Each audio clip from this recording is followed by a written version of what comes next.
अस्सलामुअलैकुम वरहमतुल्लाहि वबरकातुहू। एक दफ़ा बीजिंग शहर के एक मोहल्ले में एक नौउम्र लड़की से जना बिल जबर का वाक़या पेश आया और मुजरिम रूपोश हो गया।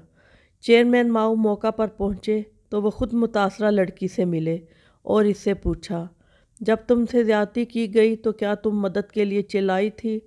लड़की ने इस बात में सर हिलाया। चेयरमैन माओ ने इसके सर पर दस्ते शफ़क़त रखा और नरमी से कहा, मेरी बच्ची, क्या तुम इस कुव्वत के साथ दोबारा चला सकती हो? लड़की ने कहा, हाँ। माओ ने इनकलाबी गार्ड के कुछ एहलकार निस्फ किलोमीटर के दायरा में खड़े कर दिए। इसके बाद लड़की से कहा गया कि पूरी कुव्वत से चीखो। लड़की ने ऐसा ही किया। चेयरमैन माओ ने तमाम एहलकारों को बुलाया और हर एक से पूछा कि लड़की की चीख सुनाई दी या नहीं। सब ने कहा लड़की की चीख सुनाई दी।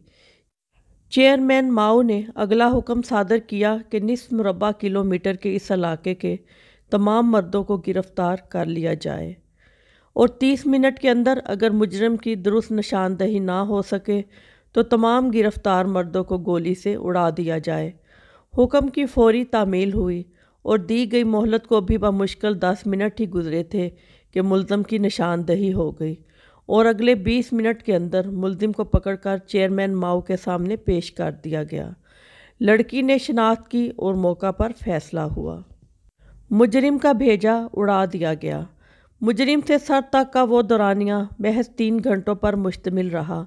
इसे कहते हैं फौरी इंसाफ, जिसके बलबूते पर आज तक चीन कामयाब मुल्कों की फहरिस्त में सबसे नुमाया है।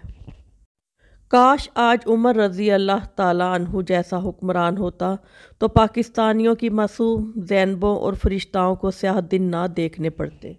वीडियो पसंद आए तो आपसे रिक्वेस्ट है, वीडियो को लाइक कीजिएगा, शेयर कीजिएगा और बहुत सी अच्छी वीडियो देखने के लिए चैनल को सब्सक्राइब कीजिएगा। बहुत शुक्रिया। अल्लाह हाफिज़।